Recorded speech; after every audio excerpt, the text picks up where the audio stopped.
drastically. Folks, I am very honored to bring on tonight Dark Horse Paranormal, otherwise known as Bigfoot and the Bunny, affectionately, of course. And they are actually local to Massachusetts. So a lot of what we discover and talk about tonight will be along the vein of what we experience here in the Northeast, but specifically Massachusetts. And of course, you all know, given the content I have provided, how incredibly haunted, or at least the history that Massachusetts has, and of course, is wonderful to explore in the many different avenues that we do. Now, before I get started here, I want to read a little bio on Chris Carr and Kristen Johnson, of course, of Dark Horse Paranormal, and it goes as thus. Chris Carr and Kristen Johnson are a para couple who host the shows Bigfoot and the Bunny and the Dark Horse Paranormal Podcast. They are researchers who speak on a wide variety of topics from the mysterious to the arcane, all with a sense of humor. I like that. They actively investigate paranormal phenomena, specializing in EVP and ITC data. Their favorite paranormal hotspot is the infamous Spidergates Cemetery, and coming on tonight to discuss that history and share some of the data they've collected. Now, one thing I want to comment on before we jump right into this is that there are many investigators out there who will bring themselves to a certain location, and they will experience what they experience and come back with a handful of anecdotal stories, which, of course, by their own right, are quite fascinating. Well, as time goes on and the pressure continues to push down on us in way of discovering what we are experiencing, having some sort of evidence to back up that particular experience is paramount. And tonight, I do understand that Chris and Kristen will be sharing some of the evidence that they've collected within their investigations, which is always very intriguing. Now, as they say here on YouTube, without further ado, may I introduce to you Chris and Kristen of the wow, I'm stuttering on that. The Dark Horse Paranormal Podcast and Bigfoot and the Bunny. Chris and Kristen, hey, how are you? Thanks for joining us tonight on the show. Well, hello there. Thank you for having us. And it's easy to kind of mix up the name because this is Dark Hour Paranormal and we're Dark Horse Paranormal. DHP, baby. That's right. We share the same moniker and wave abbreviation. There's another group out there from Texas known as the Dark Hour Paranormal Society, and these guys have been around since, I believe, 2001. So it's nice to be able to talk to folks who share a certain moniker, and we're not fighting about brand, right? We're very serious and focused on what we're doing in the way of the field. And that, again, that's always refreshing because there is so much drama that happens within these different sects of esoterica, especially ufology. Nothing to mention at the moment, but to know that this is certainly a facet of what we deal with. Now, before we go into some of the experiences that you have had and the investigations that you have tracked out throughout Massachusetts, I want to know you a little bit better. Okay, I'd like to know what got both of you individually, perhaps together, into the paranormal, and then in that same breath, I'd like to know what brought you together to work as a team investigating these particular locations. Well, I'll start it because our story is kind of interesting. I had we both had haunted childhoods, and we can talk about that as well separately. Be more than a breath. I need a couple for that one. But for this, we dated for a long time. I had a paranormal background. I had been on teams and was really into this stuff. And because of those childhood experiences, Kristen was like not into paranormal for the longest time. She lives in a very old house, and she'll tell you about it. But there was some activity going on in the house. There's always some activity, and it did seem like it was getting worse. And this is after like a couple of years of dating. And she finally kind of said, do you want to look into this? Because it's weird, She was hearing footsteps coming up the stairs, and things are flying off the refrigerator and like different things. Things are being thrown at my older son. Yeah, it was really bizarre. And she relented, and I did a EVP and spirit box session with her. A short one. It was like 20 minutes. 20 minutes long. And there was all kinds of data in it. And I'm like, oh my God, like her name came back and all kinds of stuff, family members, stuff of that nature. I'll write EVPs. This just one 20-minute Yeah, it was segment, which blew me creepy. away because I was used to that thing of like being on the team and you get like, 150 hours of footage and you're reviewing it and hoping there's, that wasn't somebody whispering and that was an actual EVP and spending all this time on it. And then it was all this stuff. And she literally wouldn't listen to it for 2 weeks. It was 3 weeks. It was a while. I was so excited. I'm like, Kristen, so you excited. gotta hear this. You gotta hear this. Yeah, I'm like, I don't want to hear it. I don't want to hear it. It was 3 weeks. He told our friend Seraphine first. He showed her before he told me. Seraphine. Yes, I didn't want anything to do with it. Yeah, she wouldn't listen to it. So I had to share. She's an interesting girl. Yeah, she's an investigator herself. A good friend of ours, Seraphine Harley. Yeah, so I'll play you just like a little snippet, and you'll hear Kristen's name come back. Okay. Like right away, and you hear how like freaked out she sounds. Before you do that, I just want to mention that I'm hearing a slight echo in way of my voice on your end. If that continues, we'll try to write that, but I just wanted to let you know about it as you go. Okay. Oh, okay, no problem. Our level's good. If we're a little hot, just let me know. You're good. You're good. I can just occasionally hear that echo in the back, but if it becomes something else, I'll let you know.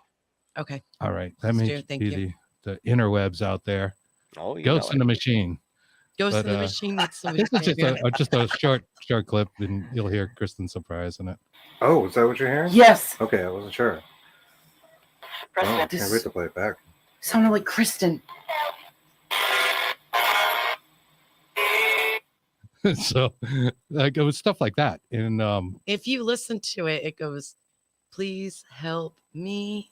Right. Like, Kristen, please help me. Yep. So it was all kinds of things, and it's 20 minutes long and short of that. Once she listened to it, then she got hooked. And then let me ask you, as this is out in front of us now, do you find that in many EVPs that there is this call for help, or do you feel that it's something more in the way of just a conversion of energies? Okay, so you do hear a lot of this. So what's another example of somebody asking for help if it wasn't so direct? Hey, please help me. Is there any allusion, or again, is it very direct every time that you get something like this? Well, we don't know if it's very direct every time. I think our probably most common EVP that we've gotten was either help me or get out. Okay, that's interesting, right? They swear as well. I don't know if you've found that. They swear. Yes, but they say our names, which is really bizarre because we don't say our names when we're out. And it's just weird how they pick up on our names. They'll say Kristen, and they'll say like, please help or something to that effect. And we believe in, this is similar to like alien abduction phenomena where there are abductees that have been told by the aliens that they actually take the information, how they present themselves, whether it's like a gray or something like that, from that person. And I guess they have a way, and I'm not saying they're exactly the same. I think there's a difference between spirits and alien consciousness, but they are still disembodied consciousness either way from us, and are able to just see it. It's strange that they would not buy. In our auric field, we wear certain signatures, and a lot of times when you sit down with a clairvoyant, she's going to read off of that auric field as well as channel in. So there is, again, a signature that we carry, and a name carries a vibration, and if you identify with that vibration, carry that name, it's right on your sleeve. I've had it happen to me before too, where my mention of name was not there within the location. In fact, Quincy happens to be my nickname, so I have another birth name, Michael, and it's spirit that addresses me as Michael rather than Quincy, wherein the logical idea would be that they would know me as Quincy if somebody said my name. So that's very curious. Now, do you help? Interesting. Yeah. Are you an aid to these spirits? Can you help them cross over? Because if they're asking for help and they're coming to you by name while you're at the location, that's pretty significant. Okay. Well, here's the thing. I am clairsentient, clairaudient. I was just the other Claire. After my childhood, I just totally blocked out seeing anything. When I was a child growing up at my farmhouse, I had entities that bothered me and spirits, but not as bad as the two entities. And I'm telling you, they're entities. They're not earthbound. When I was 7, my mother called me to the top of my stairs, and I was little. So I felt these 2 huge hands just push me down the stairs. I mean, it was that bad. I had toys that would go off by themselves as I was sitting there having a little tea party, and I'm yelling at my toys. And my mom's like, "What's wrong with you? Do you have an imaginary friend?" I'm like, "No, they hate me," one of those. And she just didn't believe me of what I saw. And one of them was a shadow person, had a hat, and that goes to Heidi Hollis, one of our friends. I know Heidi. I know Yep. Heidi. I've had a few conversations with her. Yes. Love her. She is the sweetest person ever. And I had one that actually looked like, I don't know if you know the Conjuring movie, anybody out there, Conjuring movie, looks like the freaking nun. Okay. I can't see that nun looking person because it just comes back to me, that face. So I have to like scroll by it real quick. There is something about it. It's still and that's unnerving what to her. I get scared. We had something not too long ago. We were in Elder Baloo, I believe. It's a cemetery in Cumberland, Rhode Island. Yeah. So we like cemeteries. We're always up for a good boneyard. And just to let you guys know, we go out during the day. You don't need to go out at night. Right. We do everything during the day. We do a lot of, most stuff. We do a lot of day trips. And I know we wanted to talk a bit about Spidergates. Oh, and when you say, how did we maybe help a spirit? Well, we did cross, or think we crossed one spirit. And child spirit. His name 7 was Toby. And our first visit to Spidergates, which was the 4th of July, 2019. And we ended up loving the place. And we go there. And I should preface this with, they don't encourage people to investigate there. And we really don't want to push people to go there. They literally have kind of a sign up front and ask that you not do paranormal investigations.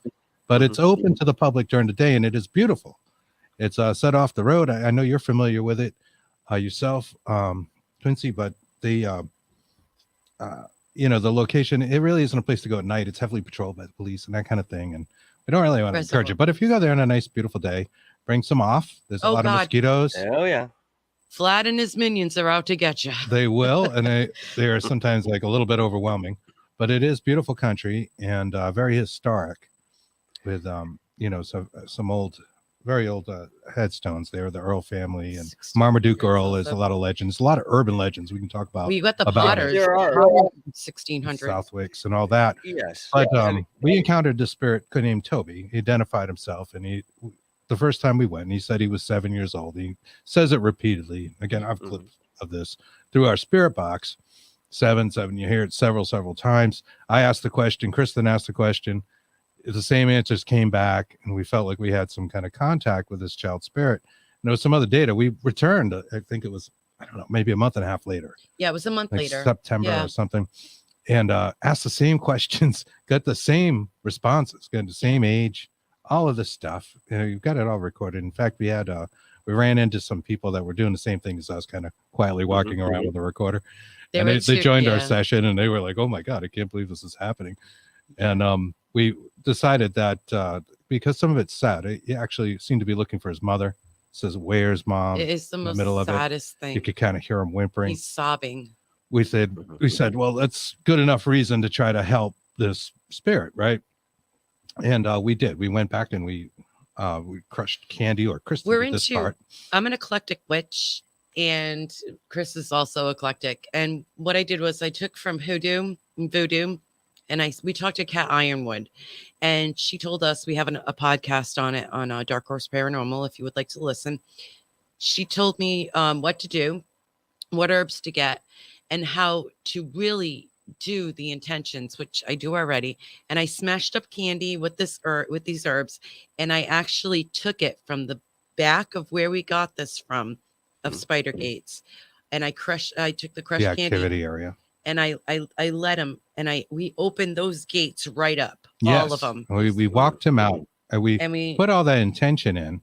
And Chris heard as we were walking down the path, because we left the gates open, and he goes, he hears, "I'm free," and I was like, "Well, was that a roll? What was?" Yeah. So this whole thing with rolls, this kind of hit home, because one of the big urban legends of that cemetery is that a teenager was hung in that hanging tree when you first walk in on your left, I think it's an oak tree, but it's a big old tree, this giant branch going across. It looks like something you could throw a rope over, and I'll be honest with you. I mean, I've looked into this particular aspect of the legend very thoroughly, and I've investigated that tree. I've looked at it in many different ways, and it to me does not seem plausible. It doesn't seem plausible that this would be the case, and there's not enough history behind that legend to give us warrant as to why a child, the way that they describe, would actually climb a tree of that height and hang himself. I mean, I'm certainly not saying that it couldn't have happened, but I'm very skeptical about a lot of these stories because I think they can be explained. Well, I mean, it's the same as the where the old Friends Meeting House used to stand in the cemetery. There was okay. Now, this particular area, people look at and say, well, this must be some sort of gathering spot. And guess what? Actually, it is. I think it's Holy Cross, if I'm not mistaken, that has performed certain rituals in way of their college up there as some sort. It's not hazing in any respect. It's a very respectable rite of passage for the college, but they're allowed to go there at night wearing robes and whatever else they're doing. And people have seen these and called them Satanists. So, yeah, that attributes, the legends of that. They call that area the altar, but there had been a meeting house constructed there on those flat stones. And they took that meeting house and they brought it to Worcester, I believe. Right, where they are now. It still stands, yeah. Yes. And I totally agree with you. I don't think the urban legends are true in any way, but they are urban legends, and people talk about them. And so that's it was thought that a teenager in the 80s had hung himself in the tree, right? So, we thought maybe there was some kind of tie into a child in a cemetery, and the long and short of that was just that we think that they can play roles. So whether we rescued a real child, even though we identified him, sounds like a child's voice in the spirit box, and I'll play you a clip of that. We don't know. I think there's a lot of legends in every town. There's always a woman in white, the scorned lover jumps off the cliff or whatever it is. Children in cemeteries is a big one. It's like, again, maybe they take this information from us because we know it in some subconscious way and live that role. And that's how they get our attention. And maybe there's some value in that attention. I don't know. But I can tell you that when we went back to Friends Cemetery again and tried to talk to Toby after walking him out through the gates, we didn't get a response. We've never got a response since. And that's what we hear. When people go into a space and they not necessarily do a clearing, because clearings generally push certain energies out, right? Yes. Yeah, well, that's the intention, right? And in that aid, they do help them on. And guess what? Like you said, we never hear from them again. Yeah. And the Quakers are pretty interesting people. When they arrived in the 1600s here in Boston, mostly, they were scorned. They were not well taken to by the Puritans that had founded the Mass Bay colonies, and they were treated basically like the way we think of witches being treated. Yes. They were whipped, they were burned. Sometimes they would burn holes through their tongue, cut off an ear. Awful things. Markham. And they were definitely banished from the colonies. There's if you look up Boston martyrs, you'll see that there were 4 that were hung. One of those was a woman named Mary Dyer, who had come from England over, and she was Puritan, and she converted. Mary had given birth, I think it was in 1637, to a somewhat deformed stillborn baby. In 1638, the governor at the time exhumed the body of that baby, and actually. I've got it over here on my screen. I'll give you a quote of what the governor said at the time to give you an indication of just how well treated the Quakers were.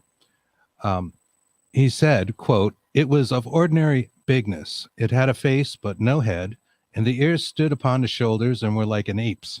It had no forehead, but over the eyes 4 horns, hard and sharp. 2 of them were above 1 inch long, the other 2 shorter. The eyes standing out, and the mouth also, the nose hooked upward, all over the breast and back, full of sharp pricks and scales, like a thornback," which apparently is like a skate or like a ray. "The navel and all the belly, with the distinction of the sex, were there where the back should have been, and the back hips before. Where the belly should have been, behind, between the shoulders, it had 2 mouths, and in each of them a piece of red flesh sticking out. It had arms and legs as other children, but instead of toes, it had on each foot 3 claws, like a young fowl with sharp talons. And that sure sounds like a witch baby to me. Like terrible. Hey, listen, I'm gonna tell you this right now. I have to give it up to Mary for birthing something of that description. I mean, Christ, that could not have been a very enjoyable labor process. You know, I mean, geez. I mean, you know, they were familiar with deformities back then. It wasn't like nobody had seen anything like this before. But when you overlay the superstition, indoctrinations, and the dogma, and then you use that as your filter to see the world, well, that's how you're going to see it. And you'll call it what you think it is, even if you are absolutely incorrect. So that's curious, mate. That's very curious. Yeah, they actually use that as evidence to kick them out of the colony. And they went to Rhode Island, her and her husband, Portsmouth, Rhode Island, and they settled there. But Mary would continue to come back. She became a person who was trying to spread the word of the Religious Society of Friends, which is what the Quakers really are called. That hence Friends Cemetery, right? Mm-hmm. And she got arrested a few times. She went to Boston to rally for some that were being arrested off the boats, because they had passed the law, I think in 1660, that, you know, just coming off of the boat, they would be arrested. And if they were in the jails, did not deport or go somewhere, they could be hung. They were protesting really loud. The Quakers. Yes, right. And they supported each other. They were a boisterous bunch. In fact, they did things to aggravate the Puritans. And a lot of people don't know this. They would actually like bang pots and hold little get organized outside of like church services that Puritans were having. And they were known to even walk around naked to really just, you know, mess things up for them. Yeah, well, with the very conservative Puritans who were extremely conservative. You're going to have some rebellion between the two, I'm sure. I mean, and conflict will arise. And this is something that we have traced for as long as recorded history exists, these type of conflicts and interests between groups of religious people. So, I mean, it doesn't surprise me to hear that this is how they were treated. I don't necessarily think it's something, as you've mentioned prior, that, you know, most people know about. When they look at this, they think the Quakers, they think the Puritans. Okay, you know, we had these different groups of people. You look at, you know, the certain Native Americans that were here and how they interacted, but they don't talk about the treatment of the Quakers or some of these other subgroups that were certainly here during that time.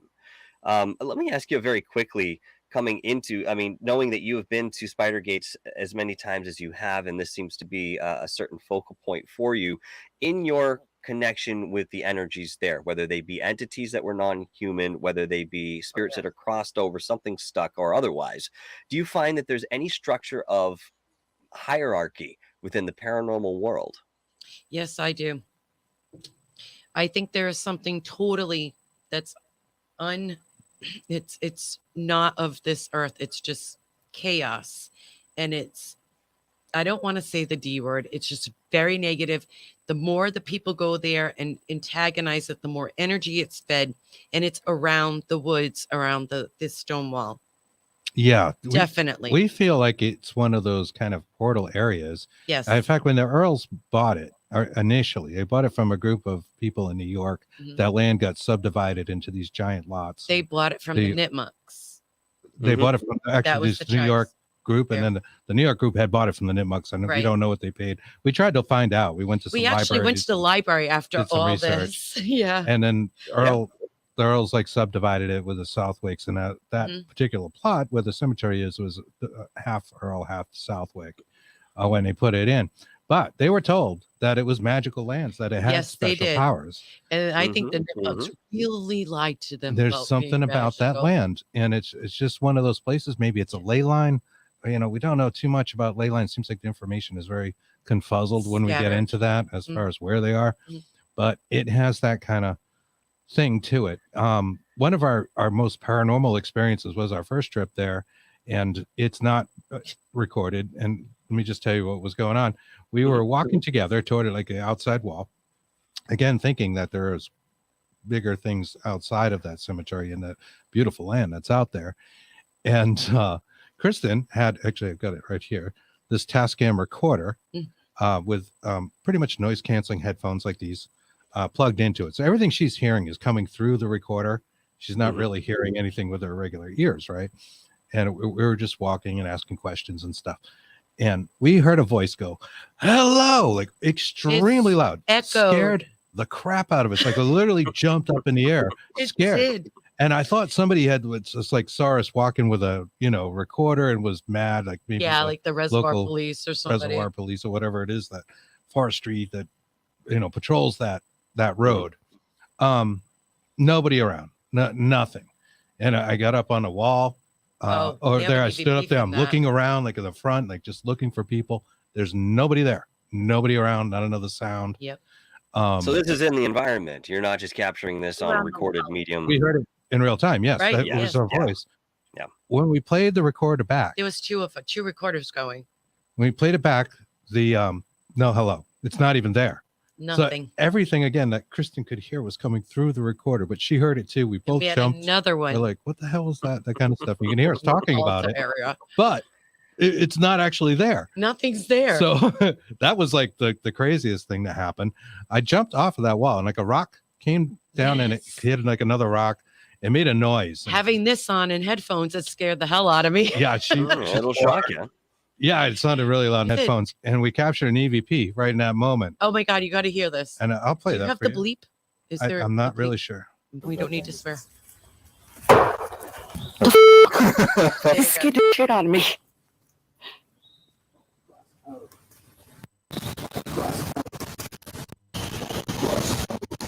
I slowed it down at the end. I looped it. You hear that? Rock twas old. He's in that like old early English, American accent. Rock twas old thing. Now my thing is, well, all rocks are old. Accent.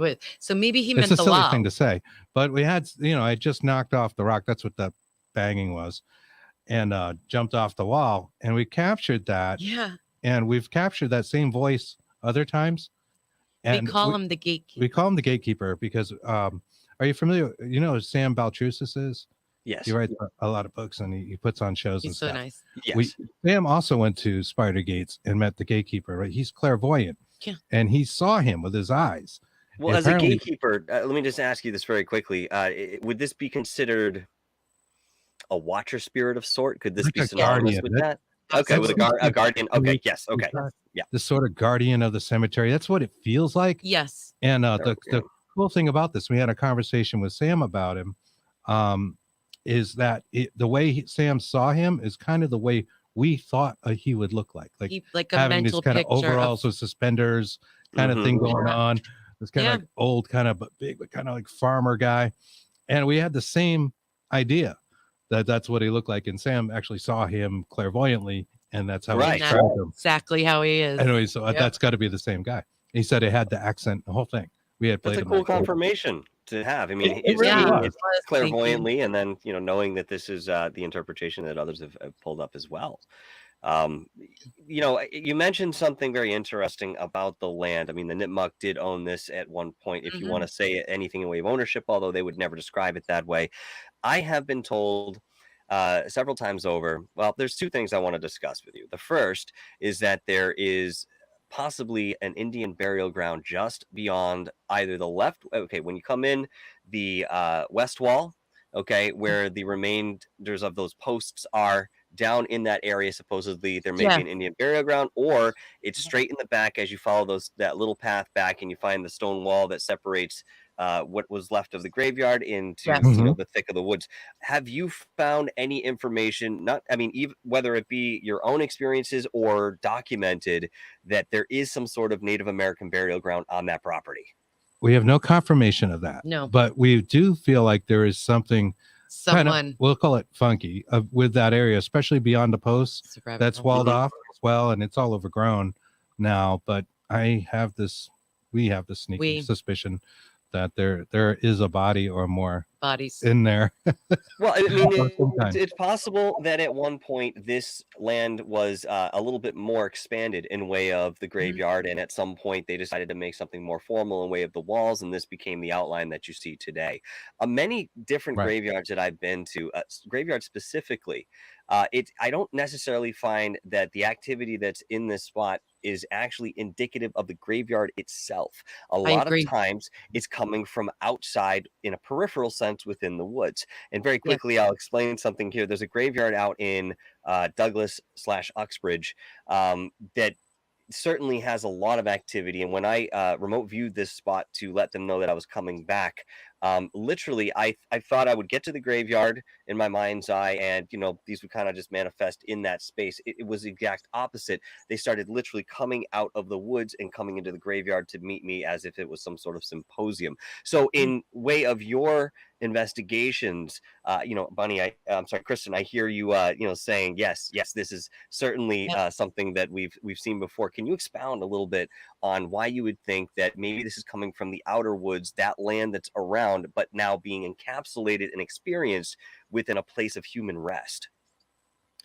I think that people like us, they know we can speak to them. I get the feeling that they know that we are Claire, whatever. We have Claires, they know. And they just want to come over and they want to talk to us. They want to say help. They want to say whatever they need to say. And I find the same thing in my own house, believe it or not. I have wanderers that come by. I have 2 women in my house. I respect them. I respect my house. And we'll say spirits. And my house was built in 1740. So, of course, there's going to be wanderers going through, and I have respect for them. And I believe that's why they try to speak to us, because we can. I think they know that we hear them. But I can tell you this: the first time we went there, I like to take Kristen's lead in this kind of thing because she just has a really good feel for an area. We immediately went to if you're walking in, to the left-hand corner, kind of near where like that path runs that goes down to the river there, a brook that's behind it. And we felt like the energy was there, and that's where we started immediately. And we met somebody else there too the second time, and they said the same thing. They said, yeah, someone that left-hand corner. So I think we're onto something with that. And also, if you look at that, if you're in the corner and you look to your left, what's there is that walled area that we were talking about just a little earlier. Yeah, that's I'm telling you, it's where that we have things where we've been recording, and there's something that's big, like a human, going from big, because I'm going to tell everybody, it's all trees, huge trees around the cemetery. The cemetery itself is beautiful, very well kept. It's small, but these trees are huge. And Chris and I were sitting there. Well, Chris was there, sitting there, and I was standing. And all you can hear is this huge, person go from tree and jump to tree. I swear to God, it was like Predator to me. That movie, Predator. Yes. It scared the hell out of me. I don't mean to swear. You can swear all you want. It's okay. Okay. No, we didn't. This is my bag. I'm like, I'm out. Tag, you're in. Yeah. I can't deal with this stuff. Even though I try not to see it. Like I said, I've blocked it since I was a kid. I can hear these things and I can feel them, and they don't feel good. Whatever is around there, it actually kind of came home with us. Well, that was through obsession. So attachments are a subject in and of itself. Around the time we did that, we also went to Hope Cemetery. If you're out in the Worcester area, have you been to Hope? It's beautiful. Been there. Yep, absolutely. Yeah, the architecture is amazing. Yes, it's huge. There's giant monuments to families and things of that nature. Beautiful, absolutely beautiful.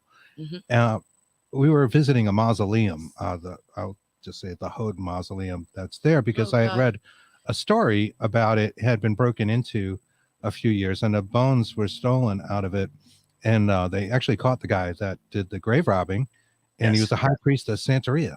Yeah, and he was using the bones in rituals and different things. 2 children were in that mausoleum. There were children's bones, and we went there, and we started getting this kind of cryptic message on our spirit box, and it kind of would go like, it speaks, and then we kind of obsessed on it because there was stuff that was hard to make out, and we started getting it more and more places, and the messages got longer, and it would go, it speaks woods, it became these elaborate sentences. I've got hours of data of it. And it speaks hybrids. My speaks favorite hybrids. one, Very cool. okay, is at that time we were so invested. I didn't mean to do this, that I literally said to Chris, I feel like we're not just talking to spirits. I feel that we're talking to aliens as well, ETs, whatever that you was want to kind call of them, like interdimensional the beings thing. Yeah. Yeah, Seemed and as they said that, it speaks hybrids. I'm like, oh my god. But we obsessed. I know we don't have that much time. We obsessed on it to the point where our own houses started getting haunted. It was bad. And like we feel like ghosts are like everywhere, spirits, whatever we want to say. Yes. Things kind of took a negative turn. Even like our children were seeing things. I remember walking in my house, my son, who doesn't have any belief in this stuff, looks and he sees a shadow figure just walk across my living room, just with this big long legs and like a little tiny body. And there was some very strange things happening. We started to do these sessions in our house, and you're always kind of opening a portal. You know how they say that? And, yes, you are. And there is something to that, because it became our obsession. We're doing it all the time. So like I would call Kristen to say she was home in her house, put her on speakerphone, and then do some kind of session and record it, and we would get valid data back. In fact, we caught one of our best EVPs. Yeah, this is the sassy woman in my house. Class A EVP. We think it's her. Love her. But I recorded in my house, so I don't know. I've got Kristen on the speakerphone. We're actually setting up to do a spirit box You'll session. hear me first. You'll hear black box. That would be me. And then you're going to hear a voice go, I'm going to say it. It's a woman's voice. It's not Kristen. There's nobody home in either one of our houses. Nope. It was just us. We just weren't together. I had her on the speakerphone. It's on a phone. And you're going to hear this kind of, it's not a spirit box. You're going to hear it's this recorder, the same Tascam I showed you before. It's being overdriven. And the volume, input volume, I always keep it the same. I know what I'm doing with the thing, and I don't put it too close to anything. I know, because it has an indicator light when it's being overdriven. There's nothing around it. It was just being overdriven. It was being touched by spirit. And that's actually happened a few times. And that's what was going on with it. So I'll play you this clip real fast. It's short. The I'm going to say it is not us. That's me. Or this box or that box. So I'm actually saying you're speaking to this box or that she's box. so loud. I don't know what she wanted to say. We don't know who she is, but maybe it's somebody from Kristen's house. I feel that it's the sassy lady from. But she came through. So phones. I mean, how does this stuff work? It's we want to know the hows and whys. That's what we're really about. We certainly have some ideas when we look towards frequencies, and of course, there were many endeavors even back in the 1800s to communicate with spirit along these lines. Alexander Graham Bell had even invented a spirit box of his own. There were many different inventors who played electronics who did just this. It comes back down to understanding that our reality is comprised of frequencies, and within this band of frequencies, you can access certain data and information. You can actually travel some of that information and data on those frequencies, and this is why recording devices are so imperative when it comes to this type of exploration, because it can certainly capture quite a bit outside of the spectrum of human hearing in certain respects. Okay, I mean 20 hertz up to 20,000 hertz, I believe, is the range for human hearing. And again, there are many frequencies that are vertical within that to kind of give you something in a visual sense. You mentioned attachment, okay, and I've dealt with two major attachments in my life doing the investigational stuff back in 2008, 2009, 2010. I learned what not to do on an investigation, and it wasn't anything in the way of rookie stumbling, but there were certain times where perhaps I was a little bit more aggressive or forward in asking questions, perhaps demanding in a certain respect, because this was sort of the avenue that many people were following, especially when you looked at Ghost Adventures or other people that were doing something similar. Now, there is an inherent danger I have learned in stepping into these places, and it's not necessarily because something will just jump on top of you. It's because you come in with a certain intention, and that intention can be felt. It ripples through the location while you are there. And if you act a certain way, that then enforces that intention that, perhaps you're exuding, spirit will react appropriately. Now, what are your thoughts about, certain protection going into these locations. I certainly have a set of things that I work with. What do you guys do to protect yourself from something like this happening again? And again, just to make this a two-sided question, how did you come to terms with the attachment that you may have had? Is this still with you in some capacity, or were No. you able to No. bring it towards the light, or at least push it back from whence it came? No, Push it back. what we actually had to do, I should have summed this up before, when we were having all this activity from the obsession, was just stop. We had to literally just stop doing it for a while. We tried And don't think about it every at kind all. of banishment in our homes, and it just persisted. Mhm. We had definitely opened up something a little nefarious, right? And we were both experiencing it. I don't think location matters on the other side. I think you can be anywhere, very similar, like astral projection, something like that. Yes. And we were bothered by it. Kristen, has the ability to see things, though she doesn't like it. And she's seeing all kinds of things. I started seeing stuff. My kids saw stuff. And it was a very negative feeling in both homes. We had to let it go and just not do those sessions. And now we really don't do those spirit box sessions at home anymore. It's very rare that we'll do anything like that because for this exact reason. As far as things we do to protect ourselves, we have different methods ourselves. I like to do something called the lesser banishing ritual, the pentagram, which is a Golden Dawn practice. It's just basically a calling of archangels. And Chris, I do my own thing. I have call upon my spirits, my guardian spirits, my guardian angels, my ancestors. I use oils. I put a light around me, and it works. It really does. I saw somebody in the comments earlier say nobody can get me. I got a shield around me. Well, guess what? I now do too. So it's never going to happen again. I mean, obsession was kind of a rookie mistake, but we were just very into it, and it was just something we shared together. Rabbit hole Being with a couple, it was a lot of fun to do this stuff and to get legit responses. Like I'm going to say, among other things, in our own homes. Just it was fascinating. I go, we don't even need to go anywhere, We're getting that in my house. We were getting it out. We were getting it here. I mean, it was ridiculous. Rabbit hole. Please, guys, don't ever do that. We call that thing the evil AM band because it was always on the AM band, and we do have a podcast for that. If you're interested and you want to hear like what some of those clips sound like, oh my God, you can find us just wherever you get podcasts. You'll see something about Dark Horse Paranormal. It's DHP, but it's the other one. The other one. And I love it. Well, never. I mean, what I have always understood, certainly back, I think in the early 2000s, this is something that I understood quite readily. You never open that portal within your own home, especially if you're going out on location, putting yourself within a certain space. Yeah, it doesn't necessarily mean that something sentient comes back with you, but there is a residual accumulation of energy just being in these spaces. And sometimes our auric fields, I'll say for a lack of better definition, need to shed some of that too. But when you open something like this up into your house and you start asking who's here, well, Chris, like you mentioned, spirit is everywhere. All right, this is a multi-layered universe that we live in, all in the same space, again, separated by vibration.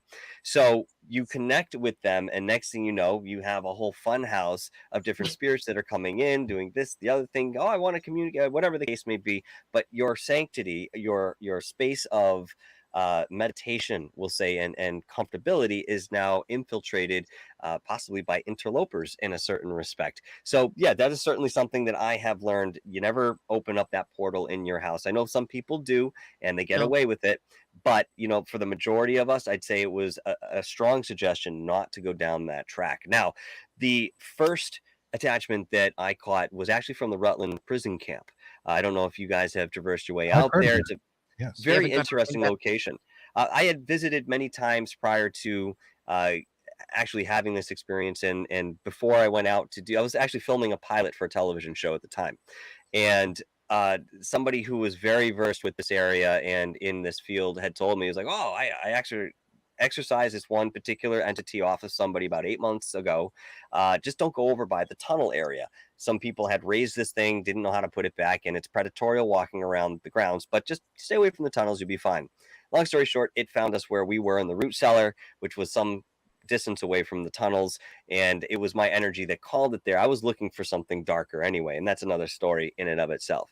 But one thing that I realized quite readily was that this particular entity, anything that I was trying in way of protection to keep myself shielded, it was pissing it off. I would smudge the house. The activity would get worse and worse. I would be even attacked more often during my sleep time. Instead of it being 2 or 3 times a night, it might be 5 or 6. I was waking up with sleep paralysis. Oh my goodness. I tried to surround myself with white light, and I in many cases found that particular technique to be very effective.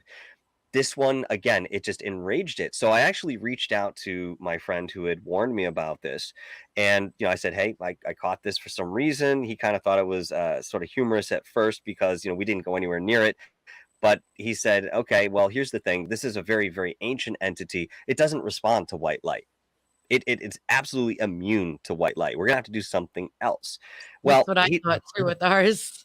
I mean, there are predatorial energies out there that supersede what we understand in way of certain protection unless you get deep enough into it and you start working, as you mentioned, Kristen, with our spirit guides. And perhaps my go-to has always been Archangel Michael.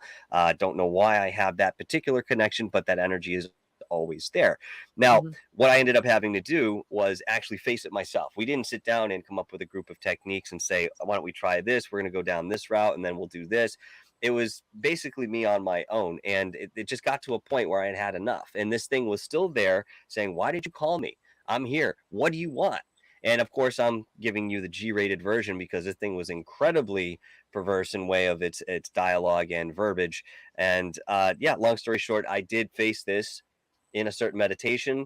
I basically explained myself, my intention. And again, to make a very long story short, as I was doing this, it started edging away from me further, until it was about a football field back where it just kind of stuck around for about another month watching me. And then it left. But the whole point here is that going into some of these places, you really need to be prepared because somebody who's going in to just have some fun or just a light exploration may end up running into one of these energies. The second one was a watcher that actually followed me back. And it was just mad at me for, being in this location with the group of people that I brought, which was not something I normally did. I usually ran with only 2 other people, 2 guys to work the camera, and we'd alternate as needed. So, it's very curious when we talk about these attachments, how much of an impact they can have on your life. And believe me, there are many other details within my own stories that, go far beyond anything I thought was possible. And yet, sure enough, there it fucking was, right? But because we're running out of time here, I want to bring up something that I'm still very, very curious and I find to be one of the most nebulous aspects about Spidergate Cemetery, and that is those gates that people say are there. Okay, so there are 9 gates. Now, here's the thing, and I'd of course like to hear your interpretation here. What people have said in way of the urban legend is that there are gates within the cemetery walls. So everybody walks in looking for these gates. There's nothing there. Okay, I have talked to people who say no, they're on the right. You got to go down that path, cross over the street, and keep going up into the woods, and you'll find yourself eventually going down those gates. Have you found or gone on any sort of discovery to locate these gates and validate that each time you hit one, the air gets heavier and something more evil becomes more pronounced within the environment the way people describe? Or have you sort of chalked this up to urban legend as well? It's an urban legend, and I believe it's 8 gates of hell, not 9. I'm so sorry. You might be right. Yeah, but see, there's it's just legend. I mean, people just legend, and people say stuff. I think the gates are really, really cool. They tend to look like spiders, and I don't know if you've shown any of the video itself of the main gates because they're gorgeous. They're supposed to be suns, like an Art Deco sun decoration, but they do kind of look like spiders. Right. And that's but as far as like those other gates go, and you walk this way and then go down this path. It's like the path in the back going down. Kind of like the kid. Have you traversed down that way? Have you taken a right at the cemetery and gone all that? We've been everywhere back there. Yes, really cool ruins out there. There's some structure back there too, as well along the river. What happened was it was a road, and before they put the airport in, they had houses there. It's Earl Street. Yeah, and they had houses there, and I believe it was eminent domain. I'm not sure what was it the 50s. And it was in the 50s. They built the airport. That's at the end. If you walk all the way down, like you did, you park on Manville Road. It's curious. I live in Manville now. Yeah. And you go straight down. It was actually Earl Street or Earl Road, and you'll run into the airport. But there were houses up and down that street. In the 50s, it was actually a popular place to live. Mm-hmm. So there is abandoned structure in there. The houses are all knocked down, but you can find parts of like basements and things of that nature. down there. There is a place though. There, what's the legend? A kid from the school. There's a boys' school, the school for boys near it, and I don't know how old he was, but he killed. He beat to death a younger child. Yes. Not far from there. Yes. There was also purportedly, I think it was a boys' school over. Okay, so when you start going down the path from where you park up, the airport's behind you, Yes. off to the right somewhere, over by the lake that's there. I guess the lake itself is supposed to be incredibly haunted too, but I haven't made it over there. But again, this is just what I've heard. They said that this particular school burned down and ended up taking the lives of many young people. And I don't know if you guys have come across that story, but I haven't found anything to corroborate it yet. And yet there are people who are staunchly convinced that that is part of the reason that whole area is the way it is today. It could be. It's ancient land, so we don't know all the history, but we've looked into quite a bit, particularly Quakers themselves, because I find them fascinating, and I love history, because history, the way we learned it growing up, is not the truth. The things you learn in school, and the Happy Thanksgiving, for instance. We have a podcast on Native American hauntings as well, where we delved into a lot of that and just how bloody those battles were. Like Worcester, for example, was lost in King Philip's War to the Nipmucs. They took it over. There were rapes, scalpings were happening on both sides. And we've investigated some of those areas. Ridiculous what happened. Yeah, there's Anawan Rock. Anawan Yes, Rock. been there where, too. Chief Anawan, the last we actually chief, have surrendered to Benjamin Church. And actually, I got a clip. Yeah, well, she's right. We got a clip here. I'll play for you real quick. It's really not related, although we got some related data to that. It's kind of a funny clip, so we're coming to the end of the show. I'll play it for you.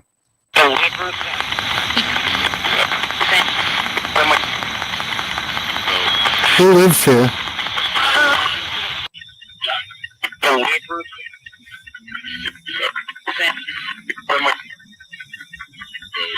Who lives here? It says the neighbors think I'm a ghost. I say, who lives here? Ghosts. It's like one of the best and funniest clips ever. I find that spirit does have a sense of humor too. I mean, whether they were human in this life or not, I mean, the all universe, God, whatever you want to call it, certainly has a sense of humor. In fact, I mean, there are many times when I'm sort of arguing with spirit in a very humorous fashion, and they're laughing at me incessantly. And of course, it's all tongue in cheek and out of love, like the pat you on the head. Yeah, it's okay, whatever, but there's definitely that element involved. That's very curious. Anawan Rock, out of all the places that I was visiting in the Bridgewater Triangle, I sensed a very deep state of sadness, depression, despair, defeat, just at the foot of that rock before I even went around the back or went anywhere up on the top of it. That whole area, I mean, I believe he was beheaded when he was caught. Eventually he was beheaded. And I'm under the impression that it happened in this location, although I could be wrong. There's a lot of nebulous history in there that we are, of course, trying to sort out as the common researchers that we are. But that particular area, I mean, we ended off the filming with that location. And I have to tell you, after being there, I was very drained. I didn't have anything in the way of personal interaction. But the energy, again, it was very heavy in the sense that it was so sad. It was full of despair, melancholy. Oh my God, what was that? Yeah, it's interesting. People have different experiences. A lot of people talk about hearing drums there, that sort of thing. It's beautiful land, but yeah, there is a sense of despair. I would agree. We enjoyed it. I also enjoyed going to the prayer town. What town was? They had praying towns where they would convert the natives to Christianity. Yeah. And they thought they were safer, but they all ended up on islands during King Deer Philip's Island War. was one of them. Yeah. There was nothing there. I think it's actually called the Old Indian Burial Ground. Yes. That was just the name of it. That was the name of it. Grafton. Grafton is the town, which is not far from Worcester and in that area. There's a plot of land over there, and that's sort of sad. The headstones are just rocks. There's really no carving. There's one display area, and we actually got some really interesting data there as well. Yeah, I mean, it's surprising too that, throughout the years that the settlers that, came after, those events and the people that had lived there in way of Native Americans left those rocks alone because many times through field clearing and digging and pulling up, these field stones, they were Mm. just taking whatever they found and using it. In fact, down in Montauk, you will find a church that is partially constructed with headstones that were specifically from Native American burial grounds.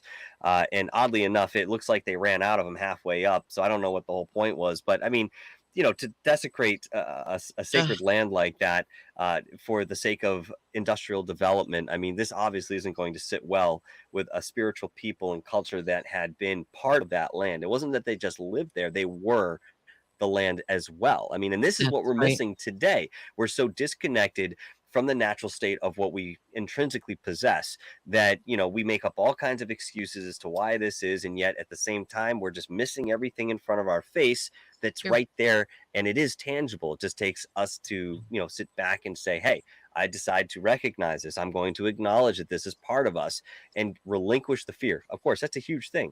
I mean, Kristen, you say that, you don't necessarily like to see some of these things that come in. There's obviously a certain control that we would like to put on our clairvoyance, and with time, I'm sure you've already understood this to whatever degree you do, that we can cultivate that type of rain. And it does take time, it takes experience, and it's a little by little progression. But at the same time, if we can relinquish the fear within ourselves and know, as you say, I'm shielded, nothing can happen to me, walk in with that confidence and say, hey, I can communicate, something might come in. It's like seeing a movie. You sit down and watch a horror movie, you know what you're in for, but then there's that one scene and you're just like, oh man, but it's still part of the whole. And there's something struggling behind that in way of energy, especially when you talk about the paranormal and possibly, helping some of these spirits that are, earthbound or looking to move on or have no idea where the hell they are. Yeah. I think that there's a very specific aspect that comes to light with, talking about that part of the subject. So, we're going to continue to, obviously investigate these things and, we become what we investigate at some point. I mean, it's not just in way of identity, it's in way of that energy. And again, Kristen, you probably know as well as I do, as you continue to open yourself, the communication becomes clearer. It becomes more visceral in certain respects, and then maybe even transposes into your outside environment. But again, it's all about the control, the fact that you have the wheel in front of you and you are the one driving this experience. The rest is there as some sort of bolster. That's the way I think we need to look at it when we go forward. And again, it's a very abbreviated way of saying it. Perhaps I'm You said selling it wonderful. short. Thank you. I appreciate that. But, it's something that we all hold as researchers in the field and investigators. And of course, something that we will continue to experience as we move forward. Now that we are at the end of the show here, I know that people have, heard dark, here we go again, right? Dark Horse Paranormal, the other DHP, or the other DHP, if you will. You have Bigfoot and the Bunny podcast as well. Mhm. Where can we find you otherwise? Can any of our listeners reach out to you if they have questions? Absolutely. Let us know where we can find you guys. I think we're on YouTube right now. I Mhm. would love for your listeners, if you enjoyed any of what you heard tonight and want to hear more of those clips or hear us talk about different locations or interview lots of people, I would suggest going over and doing a quick search for Dark Horse Paranormal Productions on YouTube. We need people to like and subscribe there. It's probably our weakest area is YouTube, and we'd love to build up our YouTube a bit.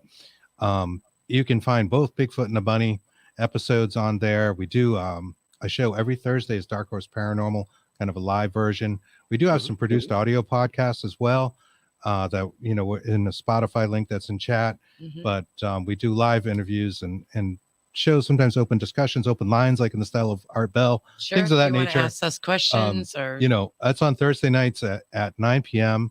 You can find us on Facebook, looking up Dark Horse Paranormal, Bigfoot and the Bunny. Facebook.com/Bigfoot and the Bunny will get you there. That's our Saturday show, Bigfoot and the Bunny. That's on Saturday from 4 to 6 p.m. Eastern. But I kind of want to push our YouTube, yeah. a little more, Please. just because we want to get some subscribers. So just go and give that a quick subscribe, and you'll actually Thank get you. everything in one spot. We talk about everything from That's right. Everything from UFOs Cryptids to cryptids, haunted locations to consciousness exploration. We're which is very into the what we're really consciousness into now. I feel like and remote viewing. I heard you remote say viewing. that. That's right. Right. Yeah. Also comes from the spiritualist movement, which was psychic picture drawing back then. We can have a conversation on that another time. And I think you're coming on our show at one point, aren't you? Yeah, maybe we can talk a little bit about that. Yes, please. We've done some remote viewing ourselves. We're all to Chris. I think it's great that you will look at a location through remote viewing prior to going. That's awesome. Yeah. So that's fantastic. Well, yes, I mean, I very much appreciate you both joining me tonight. Yes, I will be joining you on your show. I think next week. I just need to check the schedule on Friday, but we will make that happen. Obviously, I've been having a fantastic time talking to you both. You're very well versed in what you're saying. You're articulate, and of course, listen, that's really appreciated, because these are subjects that are very difficult to talk about, and even more so to describe to somebody who hasn't experienced this or just curious about what all of this is. So that being said, folks, I'm going to have the links in the description below to all of their work, and I certainly would ask you to go and check out not only their YouTube channel, but all of their peripheral endeavors as well. I think you will be very pleased with what Chris and Kristen have put forward in way of investigation and research, and of course, evidence, right? Evidence. Data. All right, guys. We call it data. We don't call it evidence. Data. You can use whatever word you're comfortable with. To be quite honest with you, it all leads back to the same path of revelation, and that's sort of what we're after. For the moment here, Chris and Kristen, I'm going to take you off. If you have to go, I understand. If you don't, stick around for a minute. I'll say my proper goodbyes off camera, if you will. Thank you all. Sounds great, and thank you so much. We appreciate thank you.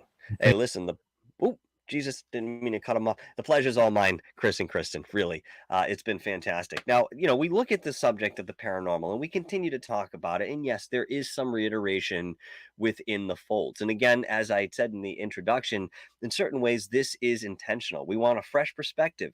Not everybody has had the same experience. Not everybody has the same background, but they have something to share, and something that, in way of accumulation, we come to an intelligent deduction. And right now, that's essentially what we're doing.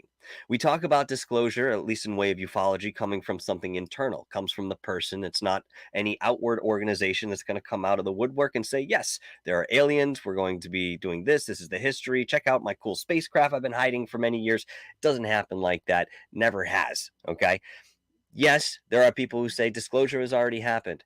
I do believe that to a certain degree, but it was one of those instances where the documents were left on the table and walked away from, knowing that perhaps some people would come by and discover these and then question and then realize, again, in an intellectual sense, come down to it and say, yes, I think that there is something here, and it's not necessarily rooted in belief.